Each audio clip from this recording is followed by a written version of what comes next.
statement ni Manong Chavit, na sabi niya talagang, walang due process. Ginawa lang sa kanya yun, parang, what do you call it? Para lang ipahiya siya sa publiko. Ginawa sa kanya yun para matakot siya at huwag na magsalita sa mga pagnanakaw dyan ni Sandro Marcos sa Ilocos. Diba ang aking mga palangga? Ano ang inyong mga bagong pakikipaglaban? Alright, so tingnan na natin itong mga kaganapan dito, saglit lang. Okay. Siyempre, ngayon ay araw ng kalayaan at nagdiriwang ang ating mga kababayan all over the world kung saan merong Pilipino at dyan sa Pilipinas. Merong pagdiriwang ang ating Vice President sa Davao. May pagdiriwang naman ang bangag na administrasyon, mga kababayan, dyan sa pumunta ng Cavite, then dyan sa Luneta kung saan anong ginagawa, nagbatak-batak. bumatak ang magpamilya, binatak nila yung flag. But anyway, so the same thing ang ating problema. Ang tanong ko sa inyo ay nakalaya ba talaga ang Pilipinas? Ay, ano bang sabi ko dito? Inday Sara, hindi mga agaw. Oh, hihihi. Okay, itong title natin na hihihi. Okay? Siguro talagang, alright, teka. Ayusin lang natin ang ating title. Baka hindi. Ayan, hindi malaya ang Pilipinas. Can you comment, kayo bilang Pilipino, na lalo na yung mga nabuhay after World War II, then, baka may nakaabot pa ba? Okay, may mga buhay pa ba after World War o during World War? I hope meron pa, no? But ganun pa man, mga kababayan, kayo mismo ang makakapagsabi kung ba ang Pilipinas ay nakalaya na ba sa mga banyaga. Alright? So, tignan natin ang inyong comment.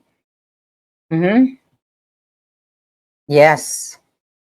Hindi. Nabi ni Diana Soriano, hindi. Kailanman ay hindi nakalaya ang Pilipinas. Today, may statement si Inday Sara Duterte na kung saan medyo mahaba, pero sa kanyang statement ay sinasabi niya doon yung mga, of course, the usual thing na sinasabi ng ating mga namumuno, bangag man o hindi, yung ating paglaya dito sa sa mga traidor. Okay? Sa mga sumakop sa atin. Actually, hindi naman talaga nakalaya. Every day, every year, ito yung ating sinasabi sa inyo. Hindi tayo nakalaya sa pananakop ng Espanya, diba? Ng Amerika at ng Hapon. Alright? Hindi tayo tunay na nakalaya, mga kababayan, dahil ang bayan natin ay nasakop ng mga bangag, nasakop ng magnanakaw hanggang ngayon. Sabi ko nga, ang kalaban natin ay hindi hindi banyaga. Ang noon, maari, pero ngayon, okay, ang kalaban natin, lalo na yung mga bangag, ang mga traidor. Kahit kailan mo lang kasarinlan ang Pilipinas. Dito sa speech ni Inday, kanina, sinasabi niya na ito lang ang konteksto, no? Na sinasabi niya ang korupsyon. Okay? Ito ay threat, kumbaga, sa tunay na kalayaan ng ating bayan. It's true. Dahil ang Pilipinas, ang Pilipino ay hindi malaya sa korupsyon ng mga bangag. Kaya bumabagsak ang opportunity ng mga tao, ninyo, ng inyong mga anak. Sabi nga ni Inday, yung dignidad ng tao, yung hope o pag-asa. Diba? Hindi kailanman natin mararamdaman na malaya tayo dahil affected tayo sa mga bangag. Sila malaya lang sa pagnanakaw. Diba? Puro pagnanakaw, ninanakaw nila ang pera ninyo, kaya kayo ay hindi malaya sa gutom. Ang mga anak ninyo hindi makapag-aral ng maayos, hindi makapag-benepisyo ng good quality quality of education dahil what? Kulang sa pondo, kulang sa pasilidad. Ba? Ang mga teachers kulang sa sweldo. Alright? Kaya nagtitinda ng tosino, ng longganisa, ng yema, para sa ekstrang pagkakitaan nila. Kaya hindi sila nakakapaggawa ng kanilang mga lesson plans. Hindi naman lahat, yung iba, dahil yung inuuna pa nila yung mga sideline nila dahil kahit kailan hindi malaya ang ating bayan sa maayos na pangkabuhayan dahil ang mga magnanakaw sa kaban ng bayan, ang maleta kongresistas, hindi lang ngayon, noon pa, di ba? Ang mga senador na patuloy, mga kababayan, tumatanggap ng mali-maleta katulad ng maleta gang. So walang kahit kailan, kaya ang sabi ko, every year na lang, lagi natin sinasabi yung mga ano tawag dito, yung mga sinasabi ng ating mga bayani. Right? Ano sinasabi ng ating mga bayani? Ano sinasabi ng ating mga leaders na yan, ng mga nakaraan na ginawa ng ating mga bayani daw? 'Di ba? Katulad nino, Jose Rizal, lagi yun naririnig. Si Jose Rizal ay lumaban para makalaya ang sambayan ng Pilipino. Siya ay nag-aral, nagpakadalubhasa sa Espanya, gumamit ng ang tawag dito ng periodiko, El Filibusterismo, 'di ba? Ginamit yung panunulat para ipakita ang pang-aapi ng mga putang inang mga Espanyol, mga ganon, 'di ba? Kaya lagi natin sineselebrate 1896, 1898, back in 1800s, chuchu-chuchu. Ano nangyari? Pinatay lang nila si Rizal, di ba? Nagbago pa Pilipinas. Well, nagbago dahil modern ang age, pero ang totoo, hindi pa rin nagbago ang buhay ninyo. Di ba? Kahit na binaril si Rizal nung panahong yaon, dapat sana hudyat na yon para tumapang ang mga Pilipino. Dinagdagan pa ng, lagi naman itong binabanggit Andres Bonifacio. Naghimagsikan laban sa mga Espanyol. Laging ganon. Emilio Aguinaldo, ayan, binanggit-banggit yan binanggit ni Inday, binanggit nila Bangag.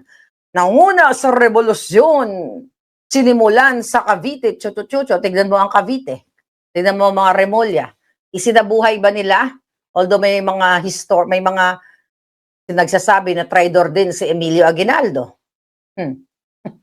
Kasi, yung mga namumuno, kung sino ang power, yun talaga ang magtatraidor. Andyan, ang mga speech nila Bangag. So, isabuhay natin ang buhay ni Antonio Luna, mga ganon. Mga ganon kaadyatahan. Ang ina ng himagsikan, diba? May mga ganon mga dramatization Ang revolusyonaryong si Melchora Aquino, si Gabriela Silang, si Diego Silang, lahat kaputang inahan. Diba? Binitay ang ating Gombursa dahil sila ay lumaban sa mga mananakop. But again, mga kababayan, never ever tayong nakalaya, hindi lang sa banyaga, dahil hanggang ngayon, ang election system natin, lalo na noong 2022, ay sinakop ng mga banyaga. Okay? Paano sinakop ng mga banyaga? Dahil andyan yan sa testimonya ni Glenchong na nakipagsabwatan, si Lisa Tanas, si Bangag, okay, sa Smartmatic, at sa mga Europeans, okay, para dayain ang eleksyon. You talk about nakalaya na tayo? Walang nakalaya. Walang lalaya sa pamilyang ito hanggat mga bangag ang namumuno, hanggat hindi naninindigan ang mga supot na sundalong talawan. You talk about para sa bayan, para sa flag, para sa Pilipinas, bullshit.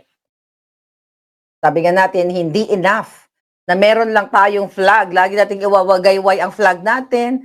Pero 'di ba, dahil may sarili na kaming bandila mula sa pagnanakop ng Hapon, ng Espanyol at ng Amerikano, ganyan-ganyan kami, pero sa totoo, tayo ay sinasakop every single day, every minute ng mga bangag ng Marcos, Araneta, Romualdez na patuloy na ninanakaw ang pera ng bayan sa pakikipagsabwatan ng mga taksil na mga traidor na mga nasa AFP, nasa PNP. Panggugulo, nakita niyo yung nakaraan na panggugulo. Nilalapastangan ng ating batas, ang ating konstitusyon, katulad na lang dyan sa kaguluhan sa Senado. na mismo kitang-kita ng inyong mga mata, nadidinig ng inyong mga tenga na illegal ang ginagawa ng bangag senators sa pang-aagaw ng Senate presidency sa pamamagitan ng isang Chinese na si Gatchalian. Ayan, isang halimbawa. Chinese. Pinipilit kinakampihan ng isang bangag at tinawag pa niya sa kanyang talumpati na ito ay isang acting Senate President. O, di ba? Kahit kitang-kita nyo na nilalabag ang konstitusyon, ewan ko itong mga putang ina dyan sa Korte Suprema at ang mga hayop na yan. Nagtatanga-tanga, nagbubulag-bulagan pa rin. Mga putang ina nyo lahat dyan na mga kasabwat ni Bangag. Kaya hindi tayo nakalaya, sabi ko sa inyo mga kababayan, dahil mismo si Bangag, narinig nyo na hindi na in-acknowledge o pinangalanan sa kanyang talumpating kabangagan. Diba? Si Gatchalian. Na Chinese, ay, imbestigahan ninyo. Baka birth certificate niyan is Chinese pa rin.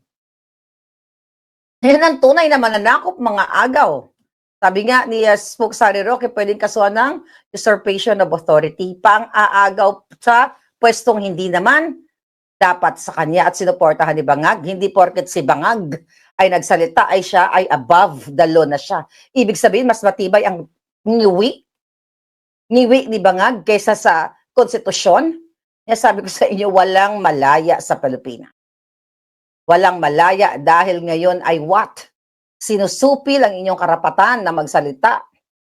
Lahat ginigipit kahit may kapangyarihan ka or ordinaryong tao ka, katulad na lamang ng ginawa dyan kay Chavit Singson. Na sinorpresa siya, hindi niya alam. Okay, na may kaso pala siya. Cyber libel. Imagine niyo mga kababayan, ang cyber libel. Uhulihin ka na lang bigla na hindi mo alam. Right? J3. Hindi mo alam. Ngayon, pero ang mga maletagang na mga nagnakaw ng pera ng bayan, pag nanakaw, hindi nakukulong. Okay? Pero si Chavit Singson, walang kamuwang-muwang ay tinamnan ng kaso. Ayan, kulong dahil daw paninira. Okay? Dahil nag-expose din itong si Chavit Singson ng mga korupsyon, ng mga kaputahan ng gobyerno ni Marcos Jr. Yan ang katotohanan mga kababayan. Kaya sabi ko, walang malaya sa ating bayan. Kahit kailan hindi kayo lalaya, hanggat hindi kayo naninindigan laban sa korupsyon. Anong kalayaan? Tunay ba talagang malaya ang Pilipinas? Never ever naging malaya ang Pilipinas dahil dito sa mga namumuno, katulad ng mga bangag ay nakipagsabwatan sa mga ibang lahi para i-transport ang pera ninyo. Hindi kayo malaya sa gutom. Nakain ba kayo ng masarap? Ang mga anak nyo nakakain ba? May maayos ba kayong tirahan? Wala. Hindi tayo, never ever kayo makakalaya sa korupsyon. Okay? Hanggat hindi kayo naninindigan. Never kayo makakalaya sa pang-abuso, panggigipit, pagwawalang hiya, name it, lahat nandiyan na mga kababayan. Okay? Malinaw pa sa sikat ng araw na ang sitwasyon ninyo ngayon ay mas lalong, mas lalo nagiging matindi, mas lalo nagiging talamak. Bakit? Bakit talamak? Ang taas-taas ng presyo ng bilihin. Tinimes to nila yung gas. Yung old stocks nila, pinagtulungan ng oligarchs, which is yung mga oil companies, ay mga banyaga. Halos ang may hawak niyan, mga kababayan.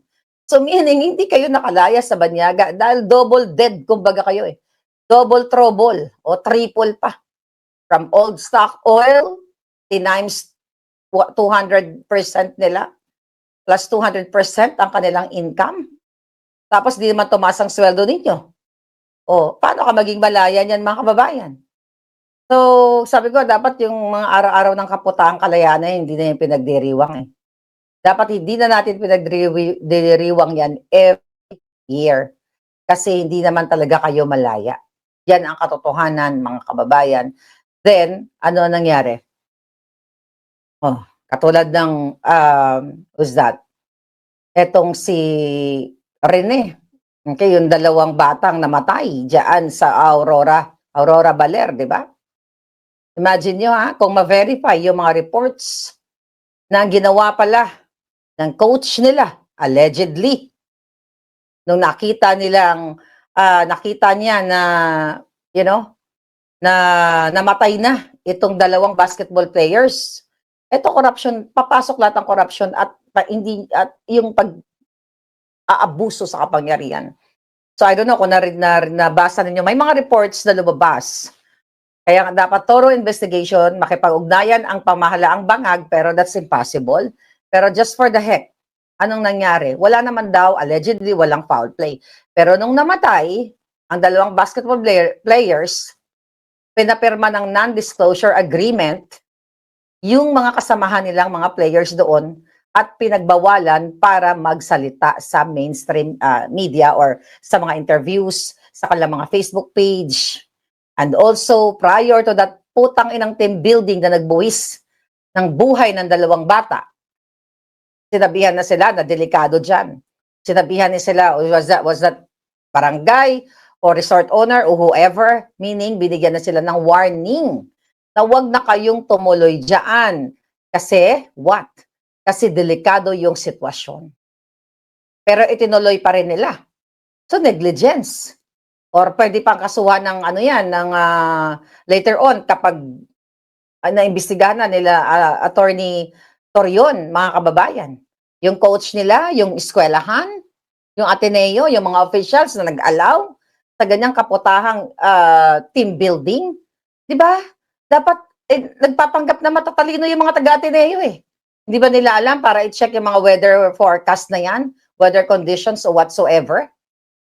May advice na ang local o yung resort owner or barangay na, huy, delikado kayo dyan, walang lifeguards, walang safety precaution o whatever, walang 911 o walang responders just in case na magkaroon kayo ng problema. Pero itinuloy pa rin nila without safety protocols, without anything na isinaalang-alang nila ang buhay nitong si Divine, okay, na Nigerian at ang ating kababayan na si Rene. 'Di ba? Ito yung mga kapalpakan, ano to kasi, mga kapalangga. Kaya kung matino yung gobyerno o may takot, okay, ang mga pamunuan ng eskwelahan o yung mga taong bayan sa isang may takot o respeto sa batas o respeto sa administration, sa government, hindi nila gagawin ito kasi alam nila pananagutin sila eh. Di ba? Dahil alam nila hindi sila i-cover up. Pero ngayon, kitang-kita ang ginagawa ng Ateneo. Hindi sila nakipag-coordinate right there and then sa family. Inuna pa nila, allegedly, ang non-disclosure agreement. So, palpalin ang mga bunganga ng mga atleta na wag na magsalita. Ano ibig sabihin niya? May cover up. Kung walang foul play, ang una mong gagawin ay ipaalam kung wala kang honest to goodness bilang isang coach o kung sino pa man ang mga nandun, wala kang intensyon na pagtakpan ang krimen, tatawagan mo kaagad ang pamilya. Pero anong ginawa? Ito yung mga reports. Kaya nga masyadong malalim itong issue na ito na I know hindi lang si Rene ang naging biktima, maari in the past kayo sa buhay ninyo, kamag-anak, kakilala ninyo, yung mga kapabayaan ng mga schools, yung mga outing-outing na yan. Ako na like many years ago, sa eskwelahan dyan sa Pilipinas, may namatay na isang bata, 5-6 years old, sa eskwelahan ng anak ko. Okay, dahil dyan din sa mga swimming na yan. Hindi rin yata napanagot yung eskwelahan, yung mga ganun, di ba? Kasi nga, pwedeng bayaran, pwedeng pagtakpan ng mga otoridad or whatever, malakas kay mayor, kay ganito, ganyan.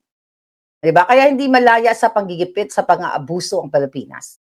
Yan ang katotohanan, mga kababayan. Kaya dito, sa nangyayari sa batang ito, dalawang batang ito, mga kabalangga, dapat managot talaga ang eskwelahan. Kasi kung mapapatunayan na inunan niya yung kaputang inahang non-disclosure agreement na huwag pigilan, isupilin ang bibig ng mga kasamahang atleta, malinaw na may pananagutan siya dito, di ba? So yan ang yan yung isang malaking dagok sa ating bayan. Pwede siya makulong dyan. Di ba? Pwede siyang makulong kung gagawin ng tama ang batas. Mga kababayan, dapat makulong talaga itong mga hayop na ito dahil lahat na lang panggigipit Lahat, sabi ko ako si Chavit Singson ay isang malakas at dating governor, nakita niyo naman, 'di ba? Whistleblower ng panahon ni Erap. Mayaman, maraming pera. Kayang gipitin ng mga bangag, kayang tamnan ng kaso, sino kayo? Kaya dun sa statement ni Manong Chavit, nasabi niya talagang, walang due process. Ginawa lang sa kanya yun, parang, what do you call it? Para lang ipahiya siya sa publiko. Ginawa sa kanya yun para matakot siya at huwag na magsalita sa mga pagnanakaw dyan ni Sandro Marcos sa Ilocos. Malinaw naman pa yun, mga kababayan, sa sikat ng araw. Parang ganito yan. O ikaw, okay? Ikaw, Maharlika, o sino pa mga vloggers, o kayo, mga palangga. O yan ha, nakita nyo na si Chavit Singson, right? Oh, yes, sabi ni Mary Jane. Kunyari, ikaw, Mary Jane, yan si Chavit Singson. Nakita nyo, pinatahimik namin. Na mug-shot namin, kailangan matakot kayo. Kaya sabi ni Singson, chilling effect yan. To scare you to death. Kaya again, hindi malaya ang ating bayan. Walang malaya sa pamilyang ito, sa pamilyang Pilipino. Dahil hinahayaan yung babuyin kayo dyan sa Philippines. Kahit kailan, kapag patuloy kayo na magbingi-bingihan, you deserve that kind of life. Diba? Deserve nyo yan. Huwag na kayo umangal. Kasi wala namang mangyayari. Walang mangyayari, mga kababayan, kung hindi kayo what? Kung hindi kayo kikilos. Imagine nyo ha? Ngayon, may napanood ako sa Jensan, dyan sa Mindanao. Di ba kapupunta lang ni Bangag dyan? Nag-announce na bigay ng 100 million sa mga nabiktima. You talk about what? 400 families? No, 400,000 families. Let's say, for example, 400,000 families yung naapektuhan. Ha? Although nag-announce si Bangag na magbibigay kami ng 50,000 kada pamilya. Baka ang mangyayari niyan, ang bibigyan niya lang 10, let's say 10, 20 o 10, 20 na pamilya, okay? Ng 50,000. Napipiliin ni mayor, ni governor, ni barangay Tagay. Pero the rest hindi mabibigyan ng 50,000 kada pamilya. Why? You do the fucking math, darling. 400,000 allegedly, yung nabasa ko sa report. Tama ba? Yung affected na family is like around 400,000. Ilan yan? Jensan, Sarangani, sa Sarangani, sa iba pang part, okay? Napinsala ng lindol na yan. Ngayon may baha pa. You do the math, ang binigay ni Bangag 100 million. Yun, niya yun yung kanyang press release. That's only 250 pesos. Okay? Calculator. Okay, 400, magkano 100 million? Tama ba? Tama ba yung matematika natin? 100 million. Okay. Divide 400,000, kunyari. Yep. That's only 250 pesos per family. Right? Tama ba ang math natin? Yes. See? Kung bibase lang kayo sa mga headline, ang galing. Namigay si Bangag ng 100 million pesos sa mga nasalanta ng lindol. Diba? Ang ganda pakinggan eh. 100 million. Grabe, ang galing naman ni Bangag. Okay? Then you do the math, 400,000. Sabihin mo ng 400, wag ng family. Per person na lang. Bigyan natin sila ng ng kaputahan nila. 400,000 katao. Wag na lang family. That's only 250 pesos. Compute nyo sa calculator nyo. 250 pesos na nilindol. Pero sabi nga, may nag-comment. Yung sa asawa ni Lenny na patay na. Ang Coliseum, 500 million pesos. Para lang sa kaputang inahang Coliseum. Ano ang mahalaga? Bahay ng mga nasalanta? O yung Coliseum ng mga patay para pigilan ang kipay ni Leni Robredo, ang bunganga ni Leni Robredo na mag-antay-antay Bangag. Right? Kung lalawakan yung isipan nyo, dapat wala na si Bangag eh. Okay, sulat ko lang to. Okay? Tungkol sa pananawagan ng pagkainday. Okay? Pag welga-welga kayo dyan. Di ba? 500 million, doon na lang eh. Pero wala eh. Talagang gusto nyo magpakabobo. Gusto nyo magpakabangag, then, o dahil ba galit na galit si Bangag sa Mindanao dahil talagang Duterte country, kumbaga yon. Kaya magtiis na lang kayo sa tig 250 pesos each. Yeah. Yung sinasabi niya na 50,000 kada family. Okay, 100 million. 100 million ang binigay ng putang ina. Divide ng Jutang Genemes. 100 million divided by what? 50,000 equals 2,000 families lang yun. Diba? Kaya nga kung lalawakan yung isipan ninyo, yung binigay niyang 100 million, dahil he talks about, bibigyan namin ang mga sambayanang doon sa Jensen ng tig 50,000 pesos, 2,000 families lang ang makakaagom nun, makakatanggap nun. Saan guhuguti ng local government? O nanakawin pa ng iba? Malamang hindi na 2,000. Kung lalakawin niya yung kalahati, yung 100 million, nanakawin niya yung 50 million, di wala nang natira. Diba? 1,000 families na lang ang makakatikim. Kaya may mga nananawagan, doon kanina nakita ko, wala talaga silang pagkain, yung mga bahay nila kakatayo lang, warak-warak. Kawawa yung mga kababayan natin, tapos umalis na si Bangag. Andiyan, nag-speech ang hayop, tapos optics lang, para masabi, mailagay lang sa dyaryo na pumunta si Bangag, nagbigay ng 100 million. But if you really do the math, ang binigay niya sa ating mga kababayan ay latak. 250 each. Documented yan, di tayo naggawa ng kwento dito. Diba? Documented yan, dinocument ng mga media. Ang mga media, hindi naman yan sila nagdidig in na para i-share sa inyo ang katotohanan. Kaya nga nandito tayo. Right? Kawawang bayan, kaya wala pong malaya sa ating bansa. Now, ano pa? Okay? Ang sinasabi ni Inday Sara na hindi niya, ang sabi ni Inday Sara, na hindi niya, dahil may mga nananawagan, ito nga yung sinasabi ko sa inyo eh. Kaya ano yung exact statement ni Inday Sara dito? Meron siyang exact statement, babasahin lang natin. Okay, ayaw ko, may in-interview siya about kasi may mga nananawagan na kung makiisa siya sa mga rally chuchu, na para pababain si Bangag. Ang sabi niya, ayaw kong agawin ang pwesto ni Bangag. Alright? Okay? Gusto ko makita ninyo hanggang dulo kung gaano kawalang hiya si Marcos Jr. Kaya nga. At saka wala sa posisyon ni Inday Sara ang manawagan para what? Patanggal si Bangag. Pwede siya manawagan na mag-resign na. Actually, nabanggit niya na yan dati pa eh. Hindi siya pwedeng mamunod dyan sa rally para, kakasuhan siya. Hanapan siya ng butas, inciting to rebellion, inciting to sedition. Kasi kung gusto nyo talaga manindigan, I don't know, sino ba mga nananawagan yan palangga? Yung mga retired generals, military, active, whatever, you do your thing. Diba?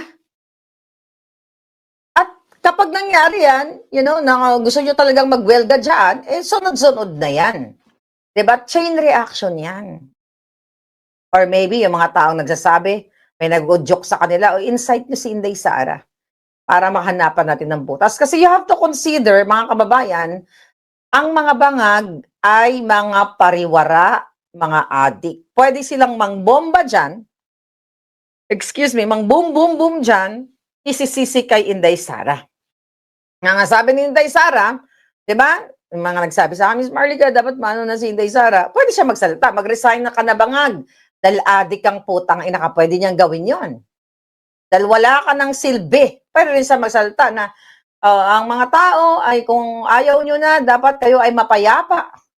Okay, mapayapa kayong mag-tipon-tipon, pero that's very tricky. Kasi pwede nila i-twist, gagawa na ng kwento. Vice President yan, siya yung magbe-benefit kapag namatay si Bangag o nawala si Bangag. Right? So kung gusto niyo magwelga, tagal na si Marlica nagsalita, right? Mawil, Faron. Tagal natin sinasabi, huwag nyo nang antayin kung matatapang kayo. Ang dami na mga nagsasalita ng mga retired generals, chuchu, kung whoever, gawin nyo na lang. Kasi nanumpa naman kayo, di ba? Hanggang sa huling hukay, hanggang sa huling hininga para sa bayan, para sa flag, para sa bansa. So, ano gagawin natin? Huwag yung iasa kay Inday. Okay, ako sa nakikita ko kay Sarah, she's sending message na you should know what to do.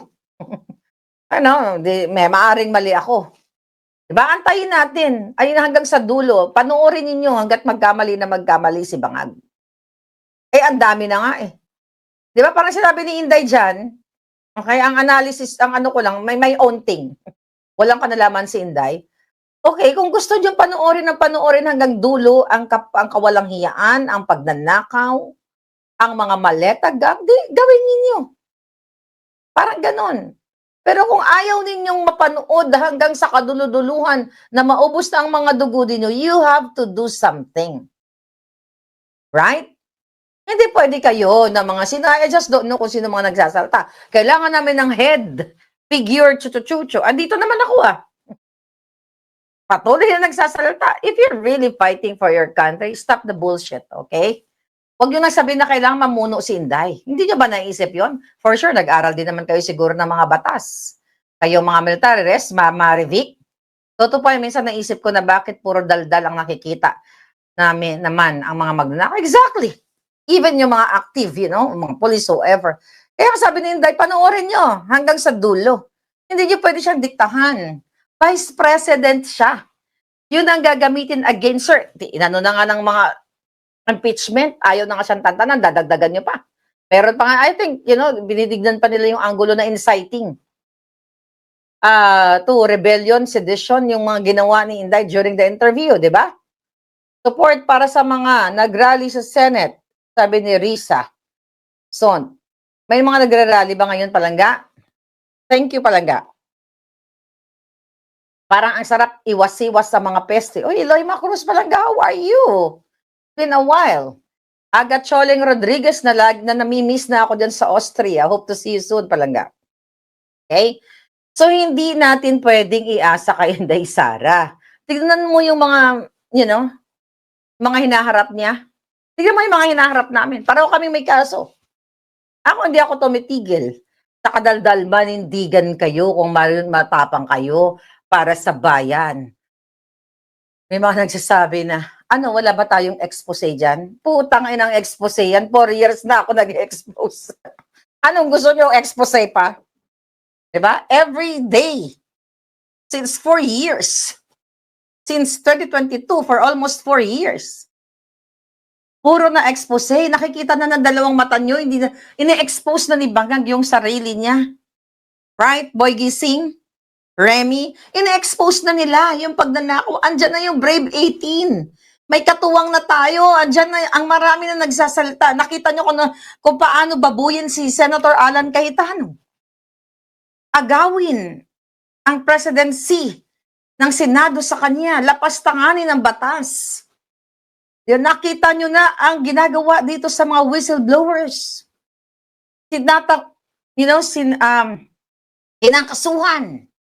Dahil sa kanilang expose.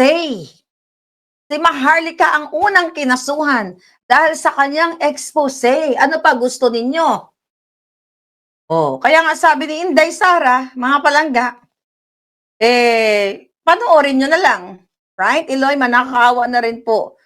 Pretty Maharlika, naawa ka sa akin, Palangga. Oo nga Pero okay lang, Palangga. The more na pinipilit natin, pinapatahimik tayo, patuloy na gumaganda pa rin ang ating alindog. Kasi tama yung laban natin, Eloy Macruz. Ang bilat nila Satanas, exposed na, sabi ni Shane. Yes, pati bilat ni Satanas, in-expose ko na. Yeah? Yes, ma'am, Dobo, sabi ni Dens. Ngayon, anong nangyayari sa inyo? Ito about kalayaan, hindi kailan hindi malaya ang ating bayan sa korupsyon. Hindi malaya sa kabangagan. Patuloy tayong binababoy. I don't know kung hanggang kailan kayo, diba? Mga kababayan, hanggang kailan kayo matapos o tapusin ng mga bangag. Right? So I hope magsalita na talaga kayo at manindigan kayo. Labanan niyo ang korupsyon kasi nilalabanan. But don't ask Inday too much. Ano yung si Inday mag-leader-leader doon? 'Di ba? Magtayo siya doon, maggaganyan, hawak ko ang beat, parang na-miss ko na yung sumayaw. Hawak ko ang beat, magaganon-ganon si Inday, 'di ba? Dapat kayo ang may hawak ng beat. Ten, ten, ten, ten. Wala eh, kawawa kayo, no? Kawawa kayo sa bayan natin. I don't know ano yung mga susunod na pangyayari, pero tignan mo. Nabasura ang kaso kay Recto, kay Erbosa, kay Ledesma. About sa korupsyon, pera ninyo. Ano pagid-abi? Araw-araw kayong binababoy ni Satanas na demonyo, si Satanas. Again, ngayong Independence Day, may pinadala si Satanas. Okay, na kanilang mga appointees all over the world. At may bit-bit yan na what?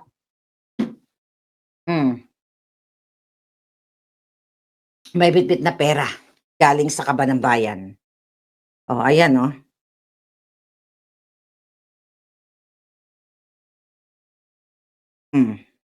Tapos yung mga maleta gang,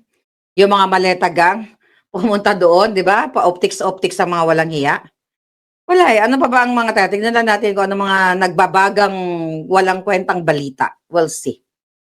Kung ano mga update dito. Tignan lang natin.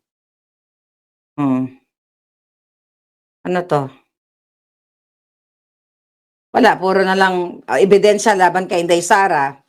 Alright? Recently, sinanction itong si Maltese na gibo ng China dahil sa kanyang mga patutsada laban sa China.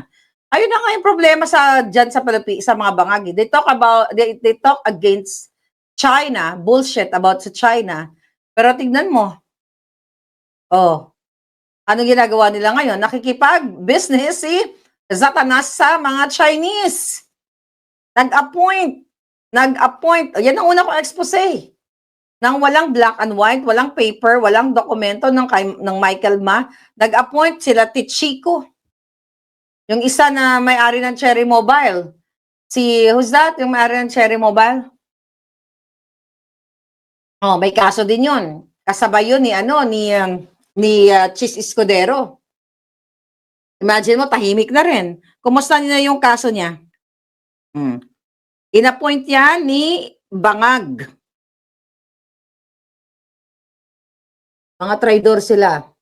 Dapat ang mga taong may hawak ng lag nila. Dapat nga mga tao talaga.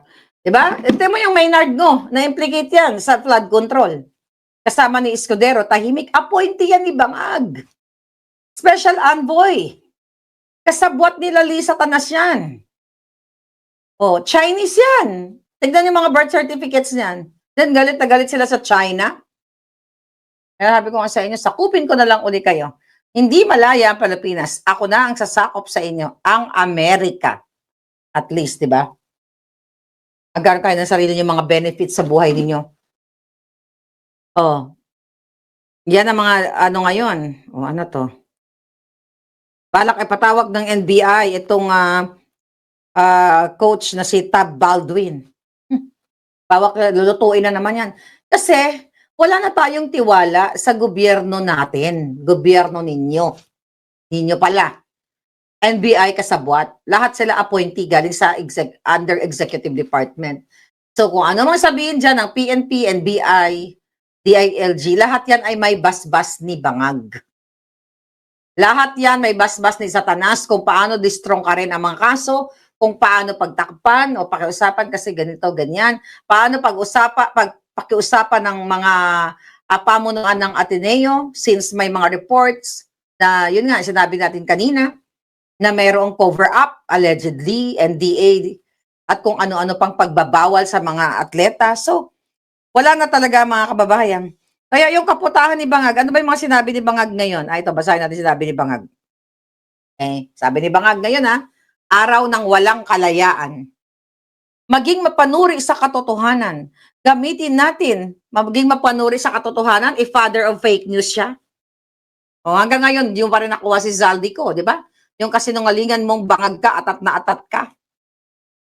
Nasabihin na nahuli niyo si Zaldico, wala. Kaya tuloy, yung mga whistleblowers, gusto nyong patayin lahat. Gusto nyong supilin ang kanilang mga bunganga. Jatayin nyo ang messenger o whistleblower sa inyong pangagnanakaw Sabi niya, gamitin natin sa tama ang ating kalayaan. Julul, kayo lang ang malaya sa pagnanakaw. Alam niyo, dapat talaga never again. No more Marcos. Once is enough. 2 is too much. 3 is, pag pumayag pa kayo, 3 is ganyan na talaga. Right? Eto, may babasahin na ako. Si Koy Koy, paghilom. Oh, bakit ikaw, Koy Koy? Bakit nga naman maghilom ko? Ba't hindi ka na lang dyan magkoy-koy ng buto mo? Nanood ka pa dito. Sige, manood ka lang. No, gago. Bakit mo ako patatahimikin? Ano ka, diktador? Bangag ka ba? Ako, trip kitang patulan ngayon. Ayan, nakakuha ka ng atensyon. Ayun, si Bangag ka, no? Paghilom ang alput. Nakakatawa lang to, mga to. Sabi ni Bangag, gamitin natin sa tamang ating kalayaan. Hindi sa masama. Putang inan to, hindi na kinikilabutan. Marcos Jr., hindi ka na kinikilabutan. Right? Barkadahan Forever, and Rebecca Ugata. Okay? Iyan mga yan, i-charbahin mo nga yan. Anyway, gamitin na sa tamang ating kalayaan, hindi masama. The nerve, the audacity of this Bangag. Hoy, Marcos Jr., pagdating ng panahon, baka yung taong bayan, ibitay kang hilaw. You know? Pag dumating ang panahon na yan, kasi bilog ang mundo. You don't know what's gonna happen tomorrow, the next day. Baka jitayin ka ng hilaw. Pag nagkaroon ng batas na ijitay ka ng hilaw, you know what I mean? Majijitay at majijitay ka rin. Hindi forever ang pagnanakaw mong putang inakang adik ka. Sabi niya, lumaban ng patas sa araw-araw. Oh my God. Lumaban sa patas sa araw-araw? Yung panggigipit mong jutang Genemes ka? Yung pagnanakaw mo, pagpapanalo nyo sa loto, every now and then, maya-maya, ang pagbibili nyo ng bahay, ng mga appointees mo, from secretary, undersecretary, assistant secretary, pati mga taga-timpla ng kape, na lumobo na mga putang ina sa kalalamo ng kamay ng pera ng bayan. You talk about what? Patas? Sabi niya, wag pagsamantalahan ang pinagpaguran ng iba. Oh my God, alam niyo, kung ang nagsasalita na tao, nagandang tatamaan ng kidlat, wasak na ang katawan ni Bangag kanina. Lord, bakit hindi mo pa kasi kidlatin? Tagal eh. Diba? Adelina Becker. Thank you. Sabi niya, piliin natin sa ikabubuti ng bayan laban sa interes ng iilan. Oh my God. Alam mo, nakakatawa na lang taga si Bangag. Puro kasinungalingan, puro kajotahan. Kaya nga sabi ni Inday Sara, di antayin na lang natin na magkamali talaga siya hanggang huli para makita yung kawalangian. Too much na. Again, yung mga nananawagan na manindigan na kayo. Gawin nyo na lahat, binababoy na kayo. Araw-araw, pag upo pa lang ni Bangag, nagnakaw na ng pera ng bayan. Actually, hindi lang pag-upo. Bago pa lang, in-expose ko na sa inyo. Doon pa lang sa campaign funds. Sa Pogo, kumita na si Bangag at si Lisa Tanas. Dapat nga enough na yon yung binigay sa kanila. Okay, 750 million pesos. Pero kulang sa kanila yon. They want trillions. Kailangan gusto nila ubusin ang dugo ng mamamayang Pilipino. Paano pa nila gagastusin sa entire buhay nila, di ba? Yung trillion. But of course, gusto nila magbumili ng mga rancho, ipamana sa kanilang mga kapwa-apuhan. Kaya sabi ko sa inyo, dapat burahin sila sa mapa. Dapat kung marumanob na sila. Yan ang totoo. Dahil hindi na sila dapat pamarisan. Dapat ang Marcos Romualdez Araneta ay mabura sa mundo. Okay? Parusahan sila sa kanilang pagnanakaw. Patuloy na pagnanakaw, hindi pa nga tayo natapos doon sa senior eh. Ulitin natin, recently, na-absuelto na naman sila sa multi-billion. Dahil ang sabi ng PCGG, natakot na dahil sila na ngayon eh. Yung Bangag na namumuno, wala nang ebidensya, so tapos na. Hindi pa kayo natatapos yung mga bangag na mga dilawan. Yun ang laban nila, tignan mo tahimik ang mga putang ina. Kaya kayo, mga ordinary Filipino, na wala namang sa politika, wala kayong connection, kayo talaga yung kawawa. Right? So, tignan nyo, 40-something years ago, mga kababayan, ang multi-million US dollar accounts. Ang mga properties offshore all over, yun ang nilaban natin. Ngayon, malaya na siya. Now, kay Bangag, panibagong trillions. Kaya sabi ko, hindi talaga malaya ang Pilipinas. Forever kayong malulugmok kapag hindi kayo nanindigan. Kaya sabi ni Inday Sara, hindi niya aagawin ng pwesto. Hayaan niyang hanggang sa huli makita yung kawalang hiyaan.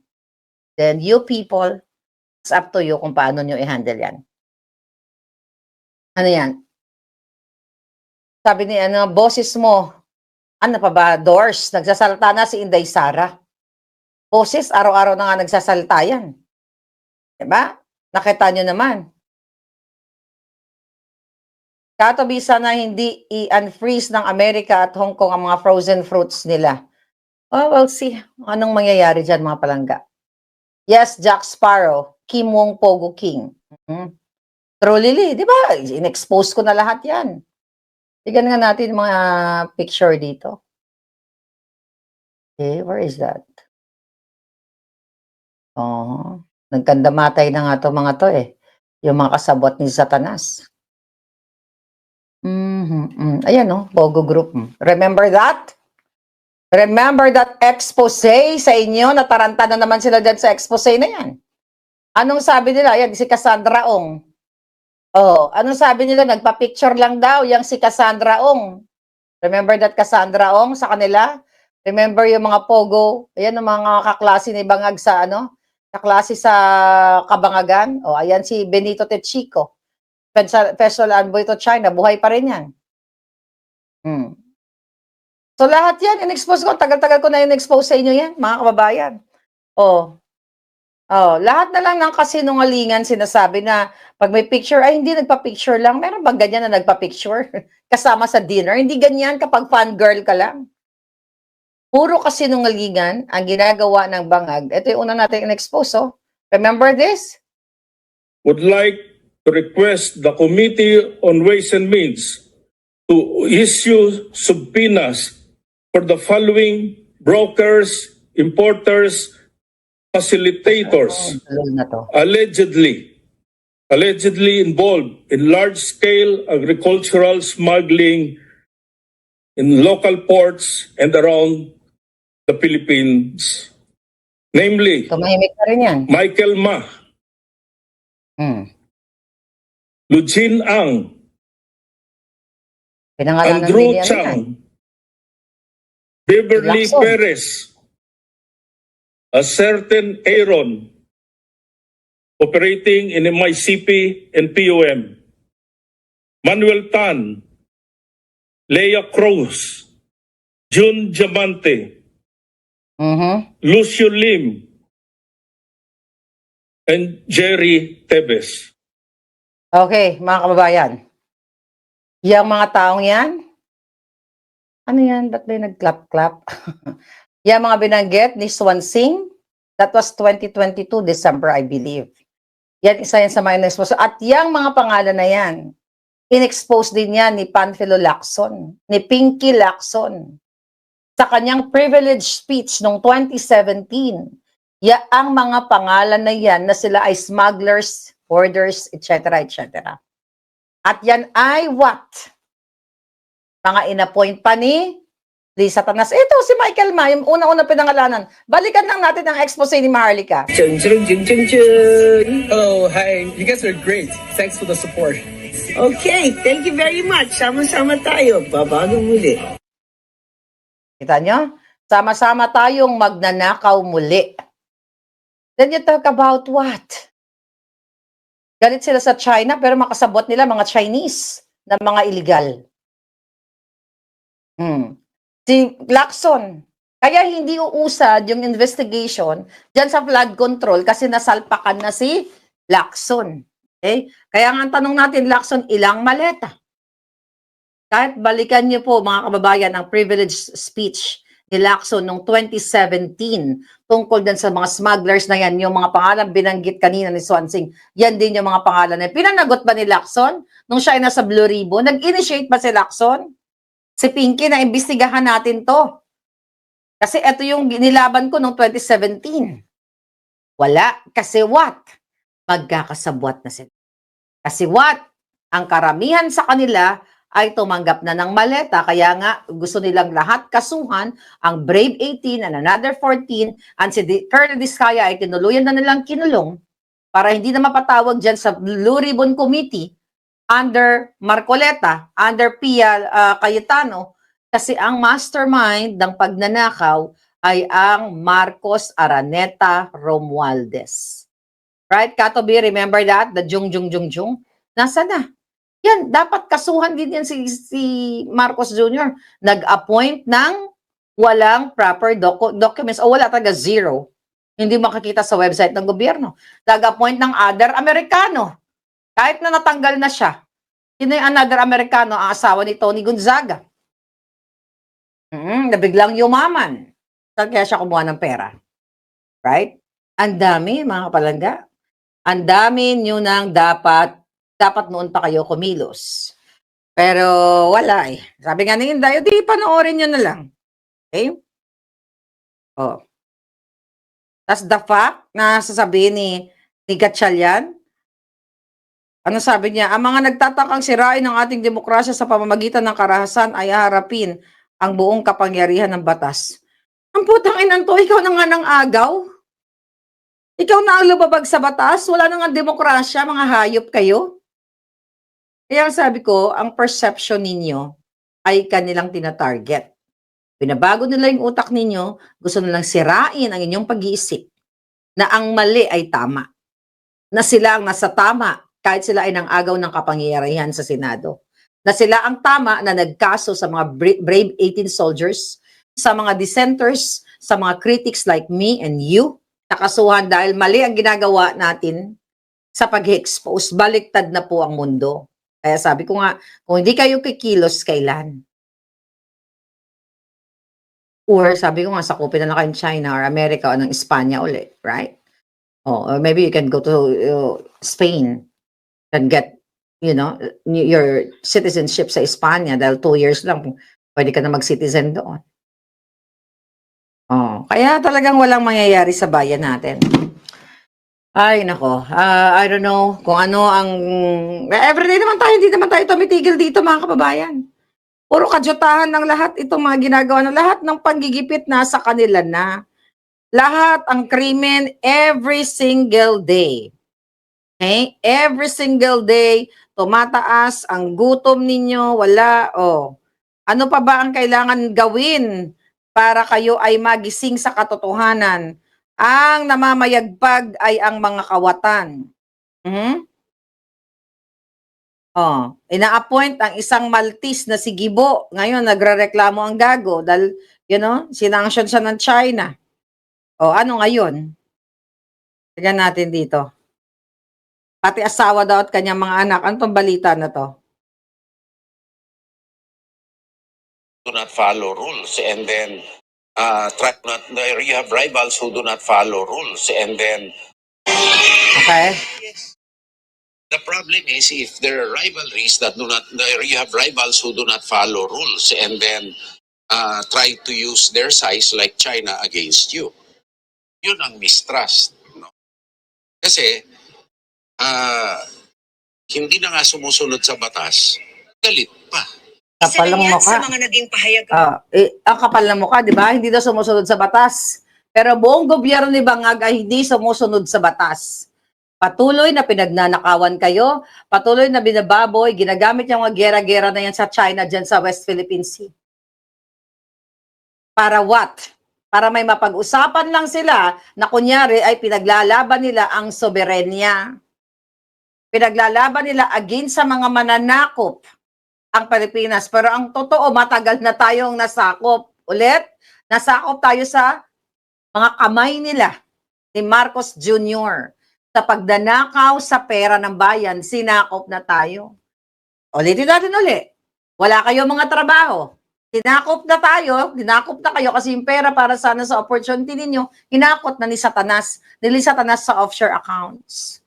Matagal na kayo nasakop dahil wala kayong pambayad sa gamot, dahil dinistrong car, ninakaw, dyan ang mga tiwali sa Department of Health sa pakipagsabwatan ni Satanas.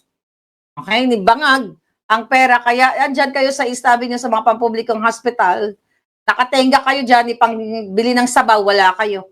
Dahil yung 100 million back in the 30s times sa PGH na inallocate dyan sa PGH, wala na. Nasakop na kayo ng mga bangag. Sa kahit ano pong aspect ng buhay ninyo, nasakop na kayo. Aspect ng oportunidad, education, health, opportunities, what else? Hostisya, ginigipit kayong lahat, krimen, wala na, name it. By the way, bago ako magpaalam sa inyo, may napanood ako na nagbigay ng bigas, si Bangag doon sa Jensen, yung mga nakapake-pake, di ba? Na naka-vacuum na bigas. Ang itsura, parang kahit baboy, aayaw. Yan. Sinakop na kayo lahat. Binibigyan kayo ng pagkain ng baboy o parang darak ng itsura ng bigas. Na kahit nga asin, may mga bigas kasi nung unang panahon, na kahit wala kang ulam, lagyan mo lang ng asin. Ako, nag-ulam ako ng asin nung bata ako eh. Asin toyo, masarap na, di ba? Lalo pag bagong, yung bigas sa probinsya, no? Pag bagong ani, makakain mo. O kaya lugawin mo yung mabigas na si jasmine rice, no, dito. Okay? Jasmine rice, lugawin mo, mga kababayan.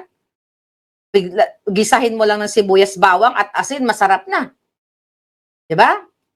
So yan, ngayon, ang binamigay nila doon mga bukbuk, pagkain na ng darak, ng baboy. So kaya hindi kayo malaya. Hindi kayo malaya kailanman. Anyway, I hope, sabi nga ni Inday, okay, hayaan yung hanggang sa dulo makita yung kawalang yan ni Bangag. Kung gusto nyo makita hanggang dulo, o baka wala na nga election sa 2020, then just be it. Ngayon, kung gusto nyo naman manindigan, manindigan kayo. Huwag nyo nang antayin hanggang dulo. Tapusin nyo na yung mga adik. I'll see you again later.